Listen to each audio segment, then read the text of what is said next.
कि जो हिस्ट्री हमें पढ़ाई जाती है वो क्यों क्रेडिबल नहीं है। आप क्यों कहते हैं कि फॉरेनर की पढ़ी हुई हिस्ट्री क्रेडिबल नहीं है? तो हमने उनको फिर ये कहा कि आप अपने बच्चे को ये बताइए कि हमें इससे पहली बात तो हम एक विचित्र देश हैं दुनिया के जो अपनी लिखी हिस्ट्री को क्रेडिबल न मान के फॉरेनर्स की लिखी हिस्ट्री को क्रेडिबल मानते हैं। कोई ब्रिटिश नहीं कहता कि जर्मन की लिखी हिस्ट्री क्रेडिबल मानूंगा, कोई जर्मन नहीं कहता फ्रेंच की लिखी हिस्ट्री को क्रेडिबल मानूंगा, कोई फ्रेंच नहीं कहता पोलिश की लिखी हिस्ट्री को क्रेडिबल मानूंगा। चलो उस पर भी मानो तो कोई बात नहीं। अरे तमाम फॉरेनर्स ने भारत के बारे में बहुत अच्छा लिखा है। मेगास्थनीज ने लिखा है, तीन तीन चाइनीज यात्री आए, फाहियान वेन सॉन्ग इत सिंह, उन्होंने लिखा है। रशियन आया निकितिन, उसने लिखा है। इटली से आया, उसने लिखा है। मगर तुम उसी को क्यों प्रामाणिक मानते हो जो लुटेरे थे, जो हमको लूटने आए थे?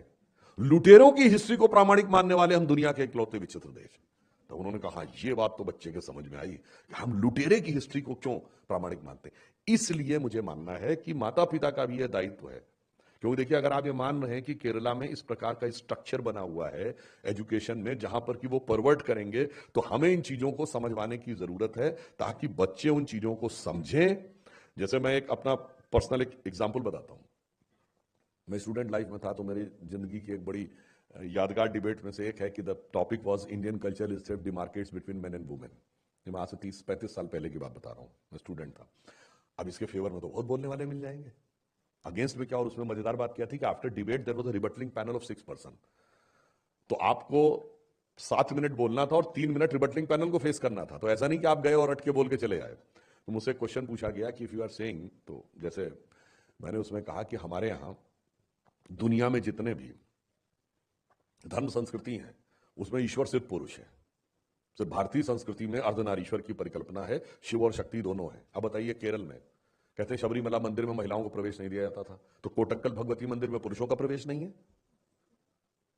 केरल में 4 ऐसे मंदिर है जहां पुरुषों का प्रवेश नहीं। उसको मुद्दा नहीं बनाना है, मुद्दा बनाना है। अब अगर देखा जाए तो तमिलनाडु में तो किन्नरों का एक मंदिर है, वहां कोई क्यों नहीं कहता कि सबका प्रवेश होना चाहिए। हम मल्टीपल डायमेंशन वाले यह धर्म संस्कृति है, इसको आप सीमेटिक थॉट से मत करिए। जैसे किसी ने जब मुझे उस समय पूछा, मैंने कहा अच्छा बताओ, नवरात्र के बाद 9 कन्याएं खिलाते हो, तो दिन कहते इसमें 4 लड़के होने चाहिए, तो डिस्क्रिमिनेशन नहीं है ना, वहां कन्या का ही महत्व है।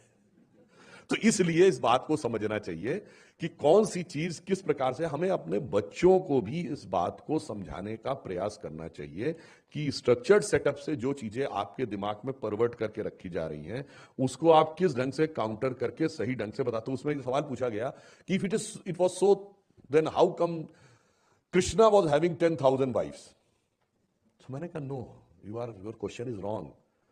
दे वर नॉट वाइफ।